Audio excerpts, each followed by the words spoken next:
जय श्री कृष्ण भक्तजनों। राधे राधे। कैसे हैं आप सभी भक्तजनों? अगर आपको हमारा चैनल पसंद आ रहा है तो इसे लाइक और सब्सक्राइब जरूर करें। हमारे यहाँ तक के सफर में अपना सहयोग देने के लिए धन्यवाद। अपना प्यार हमारे साथ ऐसे ही बनाए रखिए। अब हम कार्तिक मास के 27वें अध्याय का वाचन करते हैं, जिसकी शुरुआत एक दोहे के साथ होती है। कृष्ण नाम का आसरा, कृष्ण नाम का ध्यान, 27वां अध्याय अब लिखने लगी महान। पार्षदों ने कहा, एक दिन की बात है। विष्णुदास ने नित्य कर्म करने के पश्चात भोजन तैयार किया, किंतु कोई छिपकर उसे चुरा ले गया। विष्णुदास ने देखा भोजन नहीं है, परंतु उन्होंने दोबारा भोजन नहीं बनाया, क्योंकि ऐसा करने पर सायंकाल की पूजा के लिए उन्हें समय नहीं मिल पाता। अतः प्रतिदिन के नियम का भंग हो जाने का भय था। दूसरे दिन पुनः उसी समय पर भोजन बनाकर वे ज्यों ही भगवान विष्णु को भोग अर्पण करने के लिए गए, त्यों ही किसी ने आकर फिर सारा भोजन हड़प लिया। भक्तजनों, इस प्रकार 7 दिनों तक कोई लगातार उनका भोजन चुराकर ले जाता रहा। इससे विष्णुदास को बड़ा विस्मय हुआ। वे मन ही मन इस प्रकार विचार करने लगे कि कौन प्रतिदिन आकर मेरी रसोई चुरा ले जाता है। यदि दोबारा रसोई बनाकर भोजन करता हूँ तो सायंकाल की पूजा छूट जाती है, और रसोई बनाकर तुरंत ही भोजन कर लेना मेरे लिए ये उचित नहीं है। यह मुझसे ना होगा, क्योंकि भगवान विष्णु को सब कुछ अर्पण किए बिना कोई भी वैष्णव भोजन नहीं करता। आज उपवास करते करते मुझे 7 दिन हो गए। इस प्रकार मैं कब तक व्रत से स्थिर रह सकूंगा? अच्छा, आज मैं रसोई की भली भांति रक्षा करूंगा। भक्तजनों, ऐसा निश्चय करके भोजन बनाने के पश्चात विष्णुदास वहीं कहीं छिपकर खड़े हो गए। इतने में ही उन्हें एक चांडाल आता हुआ दिखाई दिया, जो रसोई का अन्न हरकर जाने के लिए तैयार खड़ा था। भूख के मारे उसका सारा शरीर दुर्बल हो गया था। मुख पर दीनता छा रही थी। शरीर में हाड़ और चाम के सिवा कुछ शेष नहीं था। उसे देखकर श्रेष्ठ ब्राह्मण विष्णुदास का हृदय करुणा से भर आया। उन्होंने भोजन चुराने वाले चांडाल की ओर देखकर कहा, भैया, जरा ठहरो। क्यों रूखा सूखा खाते हो? ये घी तो ले लो। इस प्रकार कहते हुए विष्णुदास को आते देख वज चांडाल भय के मारे बड़े वेग से भागा और कुछ ही दूरी पर मूर्छित होकर गिर पड़ा।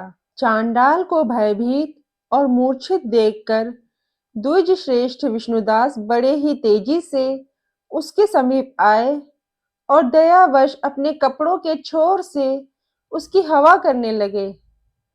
तदंतर जब वह उठकर खड़ा हुआ, तब विष्णुदास ने देखा वह चांडाल नहीं है, बल्कि साक्षात नारायण ही शंख, चक्र और गदा धारण किए सामने उपस्थित हैं। अपने प्रभु को प्रत्यक्ष देखकर विष्णुदास सात्विक भावों से वशीभूत हो गए। वे स्तुति और नमस्कार करने में भी समर्थ न हो सके। तब भगवान ने सातवें व्रत का पालन करने वाले अपने भक्त विष्णुदास को छाती से लगा लिया और उन्हें अपना जैसा रूप देकर बैकुंठ धाम ले गए। उस समय यज्ञ में दीक्षित हुए राजा चोल ने देखा, विष्णुदास एक श्रेष्ठ विमान पर बैठकर भगवान विष्णु के समीप जा रहे हैं। विष्णुदास को बैकुंठ धाम में जाते देख राजा ने शीघ्र ही अपने गुरु महर्षि मुद्गल को बुलाया और इस प्रकार कहना आरंभ किया, जिसके साथ स्पर्धा करके मैंने इस यज्ञ, दान आदि कर्म का अनुष्ठान किया है, वह ब्राह्मण आज भगवान विष्णु का रूप धारण करके मुझसे पहले ही वैकुंठ धाम को जा रहा है। मैंने इस वैष्णव धाम में भली भांति दीक्षित होकर अग्नि में हवन किया और दान आदि के द्वारा ब्राह्मणों का मनोरथ पूर्ण किया। तथापि अभी तक भगवान विष्णु मुझ पर प्रसन्न नहीं हुए और इस विष्णुदास को केवल भक्ति के ही कारण श्री हरि ने प्रत्यक्ष दर्शन दिया है। अतः जान पड़ता है कि भगवान विष्णु केवल दान और यज्ञ से प्रसन्न नहीं होते, उन प्रभु का दर्शन कराने में भक्ति ही प्रधान कारण है। भक्तजनों, दोनों पार्षद कहते हैं। इस प्रकार कहकर राजा ने अपने भांजे को राज सिंहासन पर अभिषिक्त कर दिया। वे बचपन से ही यज्ञ की दीक्षा लेकर उसी में संलग्न रहते थे, इसलिए उन्हें कोई पुत्र नहीं हुआ था। यही कारण है कि उस देश में अब तक भांजे ही राज्य के उत्तराधिकारी होते हैं।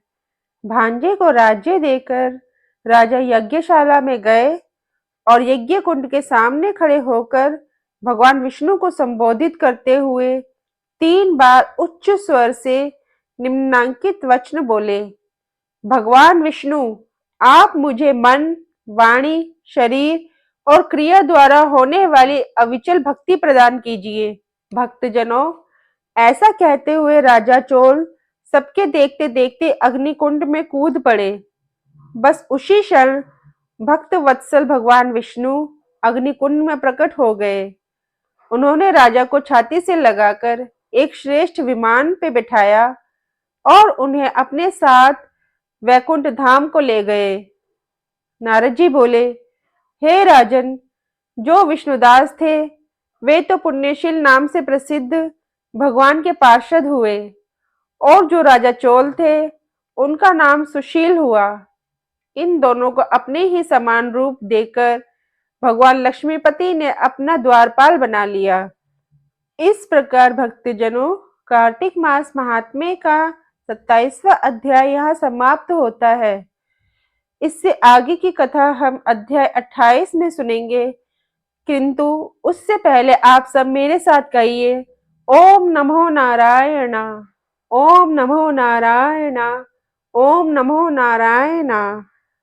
जय श्री कृष्ण। भक्तजनों, अब हम कार्तिक मास महात्म्य के 28वें अध्याय का वाचन करते हैं, जिसकी शुरुआत एक दोहे के साथ होती है। पढ़े सुने जो प्रेम से वह हो जाए शुद्ध स्वरूप। यह 28वां अध्याय कार्तिक कथा अनुरूप। भक्तजनों, धर्मदत्त विष्णु पार्षदों से पूछते हैं कि मैंने सुना है जय विजय भी भगवान विष्णु के द्वारपाल हैं। उन्होंने पूर्व जन्म में ऐसा कौन सा पुण्य किया था जिससे वे भगवान के समान रूप धारण करके बैकुंठ धाम के द्वारपाल बने।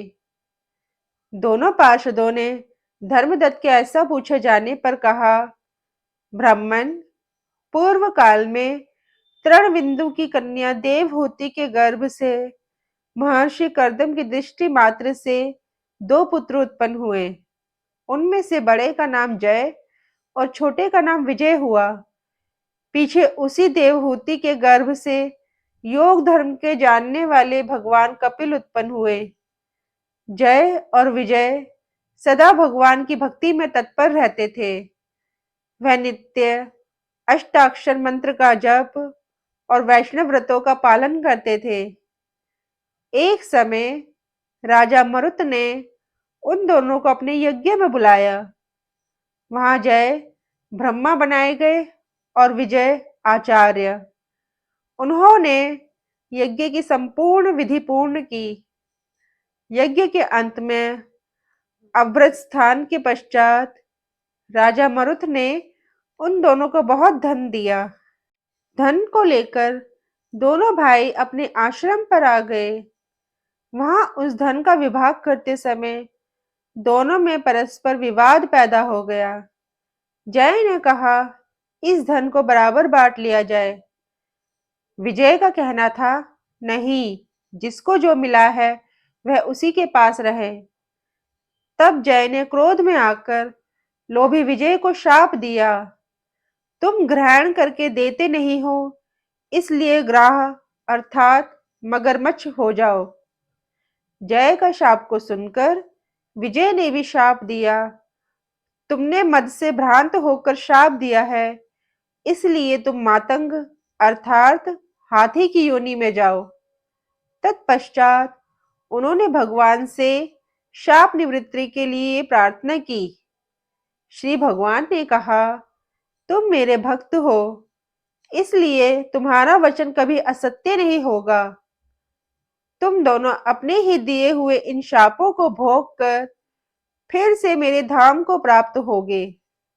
ऐसा कहकर भगवान विष्णु अंतर्धान हो गए। इसके पश्चात वे दोनों गंड नदी के तट पर मगरमच्छ और हाथी बन गए। उस योनि में भी उन्हें पूर्व जन्म का स्मरण बना रहा और वे भगवान विष्णु के व्रत में तत्पर रहे। किसी समय वह गजराज कार्तिक मास में स्नान के लिए गंड नदी गया, तो उस समय ग्रह ने शाप के हेतु को स्मरण करते हुए उस गज को पकड़ लिया। किसी समय वह गजराज कार्तिक मास में स्नान के लिए गंड नदी के तट पर गया। उस समय मगरमच्छ ने शाप के हेतु को स्मरण करते हुए उस गज को पकड़ लिया। मगरमच्छ से पकड़े जाने पर गजराज ने भगवान रमानाथ का स्मरण किया। तभी भगवान विष्णु शंख, चक्र और गदा धारण किए वहां प्रकट हो गए। उन्होंने चक्र चलाकर ग्राह और गजराज का उद्धार किया और उन्हें अपने ही जैसा रूप देकर वैकुंठ धाम को ले गए। तब से वह स्थान हरि क्षेत्र के नाम से प्रसिद्ध है। वे ही दोनों विश्वविख्यात जय और विजय हैं, जो भगवान विष्णु के द्वारपाल हुए। धर्मदत्त, तुम भी ईर्ष्या और द्वेष का त्याग करके सदैव भगवान विष्णु के व्रत में स्थिर रहो। समदर्शी बनो। कार्तिक, माघ और वैशाख के महीनों में सदैव प्रातः काल स्नान करो। एकादशी व्रत के पालन में स्थिर रहो। तुलसी के बगीचे की रक्षा करते रहो। ऐसा करने से तुम भी शरीर का अंत होने पर भगवान विष्णु के परम पद को प्राप्त होगे। भगवान विष्णु को संतुष्ट करने वाले तुम्हारे इस व्रत से बढ़कर ना यज्ञ है, ना दान है, ना ही तीर्थ है। विप्रवर, तुम धन्य हो, जिसके व्रत के आधे भाग का फल पाकर यह स्त्री हमारे द्वारा वैकुंठ धाम में ले जाई जा रही है। नारद जी कहते हैं, हे राजन, धर्मदत्त को इस प्रकार उपदेश देकर वे दोनों विमानचारी पार्षद उस कलहा के साथ वैकुंठ धाम को चले गए। धर्मदत्त जीवन भर भगवान के व्रत में स्थिर रहे और देहावसान के बाद उन्होंने अपनी दोनों स्त्रियों के साथ वैकुंठ धाम प्राप्त कर लिया।